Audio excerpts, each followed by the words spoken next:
Definitely not, Alicia. I think it's clear from particularly the text messages. You might remember many months back with the indictments, it sort of showed the coordination that was there.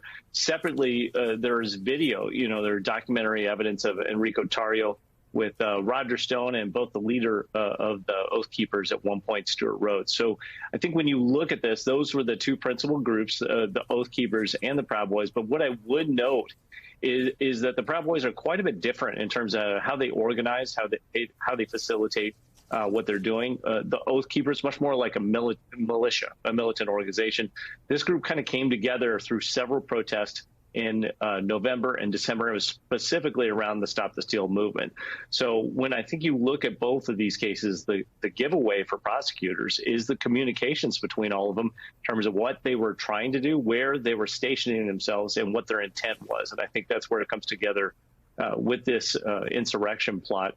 That's why you see the Proud Boys. That's why you see the Oath Keepers being handled very differently from others that were there on January 6th.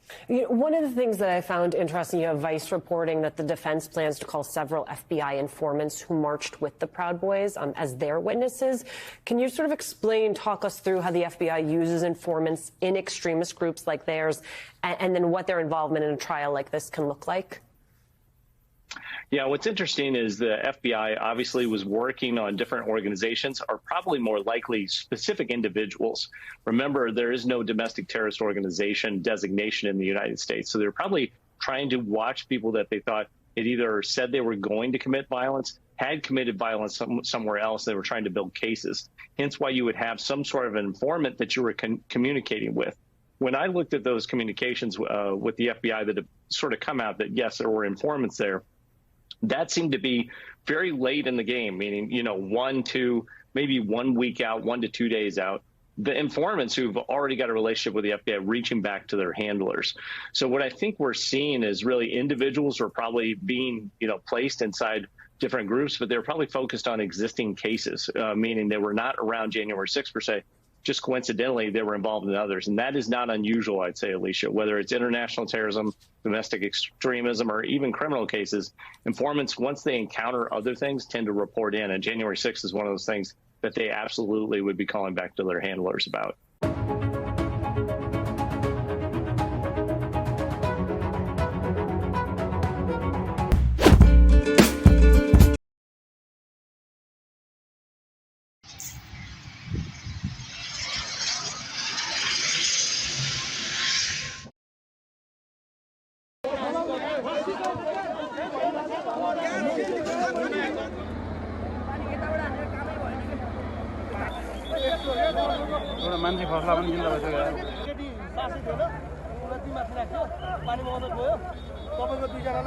बाटोमा हिँड्दै थिएँ हिँडेपछि यो बुटन हेर्न आउने बेलामा प्लेनको आवाज आयो आवाज आयो अनि यसो फर्केर हेर्दाखेरि यो बाँसहरू चाहिँ पुरै ढलिसकेको थियो हावा अनि एउटा मैले एकजना मेरो पार्टनर साथी हुनुहुन्थ्यो अनि उहाँलाई मैले के भने ओ सर हेर्नु त यो प्लेनले त घरमाथि ल्यायो प्लेन घरमाथि ल्यायो लौ भनेर यसरी हेर्दा यहाँ आएपछि यस्तो मोडबाट यसरी झडम्मा हानेपछि त ब्लास्ट भयो।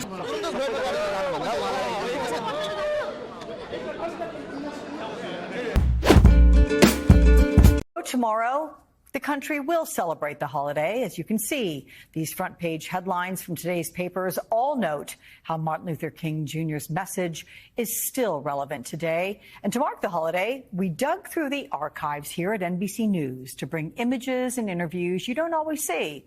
One we aired years ago after the passing of Dick Gregory. Here's Gregory's telling a joke to the crowd about his sentence of 180 days for his social activism. King was in the audience. Sammy Davis Jr. was there, too. And as I have expressed to Dr. King, the reason I'm not going to do my 180 days because I can't see them giving me 180 days and only giving him 5, and he started it.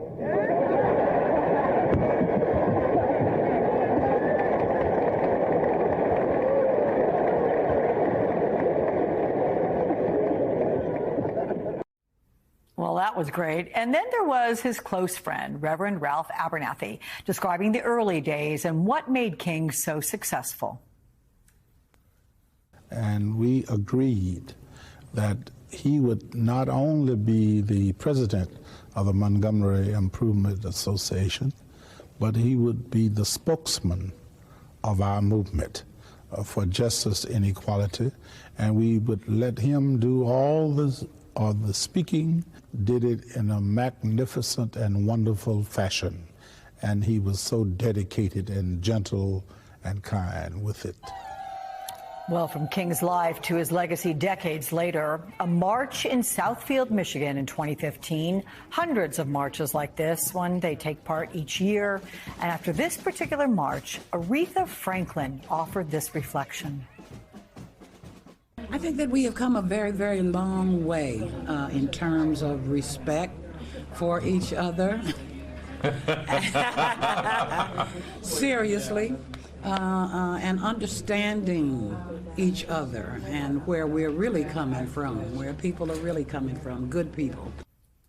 Well, speaking of good people, joining me now, Reverend Al Sharpton, president of the National Action Network and host of MSNBC's Politics Nation, and my good friend. So, Rev, you know, sometimes you look at our archives and it feels kind of like a photo album, right? So when you look at these old pictures of people that you still love, you remember not just their work and their legacy, but their personality, their humanity, in Dick Gregory's case, the humor.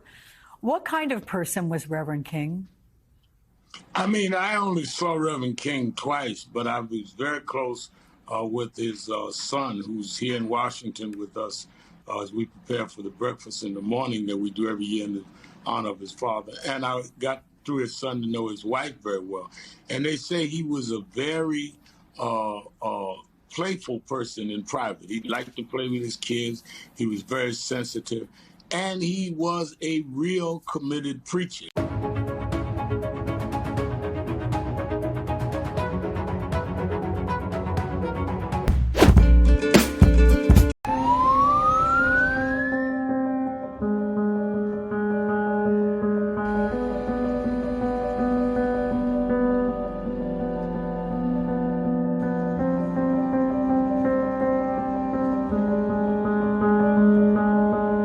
Всі поверхи цього будинку з 2 по 9 впали від вибуху російської ракети.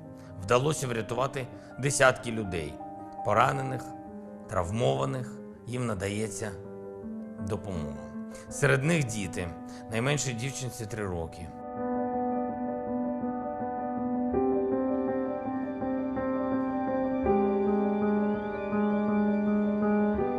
Із понад 30 запущених по Україні за день ракет понад 20 було збито. Це сотні врятованих життів. Ворог отримає нашу відповідь на полі бою. Наші воїни це забезпечать.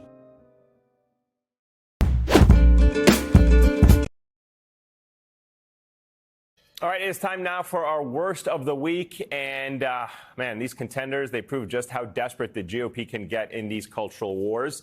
Republicans have unpopular policies, and so, of course, they prefer to distract from those policies by getting people upset about fake controversies. And you've heard them all before.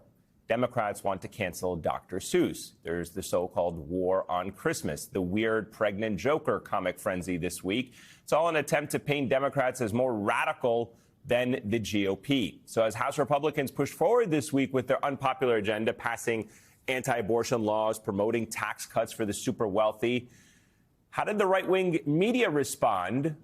By covering the true problems in this country, like woke M&Ms. Fox began the week freaking out over M&Ms releasing female-focused candy packaging featuring the green, brown, and purple M&Ms. They intended pro-woman message was deemed too woke.